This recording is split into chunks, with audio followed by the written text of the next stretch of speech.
మరి వరుసగా అమెరికా గురించి మనం మాట్లాడుతున్నాము. అలా మాట్లాడక తప్పట్లేదు. ఏదో అమెరికా మీద ఉన్న ప్రేమ ఇవన్నీ కాదు, కానీ మరి పరిస్థితులు అలా ఉన్నాయి. వన్ మ్యాన్ షో లాగా ప్రపంచానికి ఒక్కడే ఒక్కడు అన్నీ శాసిస్తున్నాడు. అటు చైనాని శాసిస్తే చైనా ఎదురు తిరిగి పోరా అంది. కెనడాని శాసించడానికి ప్రయత్నం చేస్తే అక్కడ కొత్త ప్రైమ్ మినిస్టర్ రావటం, అతను మరి ఎలా ఉంటాడో తెలియదు. సో దాన్ని పక్కన పెడదాం. మెక్సికో ఓయ్ జాగ్రత్త సుమా అని హెచ్చరించాడు.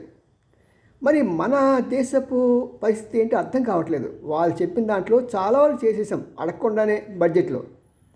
ఇప్పుడు ఇంకా ఏదో చేయాలి అని ప్రత్యేకంగా రైతులు కష్టపడి పండించిన బియ్యాన్ని కానీ లేకపోతే ఇతర సామాగ్రి కానీ వీళ్ళు కావాలని చెప్పి వాళ్ళ దేశం నుంచి ఇక్కడ డంప్ చేసి మన రైతాంగాన్ని దోచుకుందాం ప్రయత్నం చేస్తారు. చాలా తప్పు. ఏ ప్రభుత్వం సరే రైతుని కాపాడుకుంటేనే మనం భోజనం చేస్తాం. మోడీ గారు గుర్తుపెట్టుకోండి. వాడు బాబులంటలు పోతారు కాలంలో.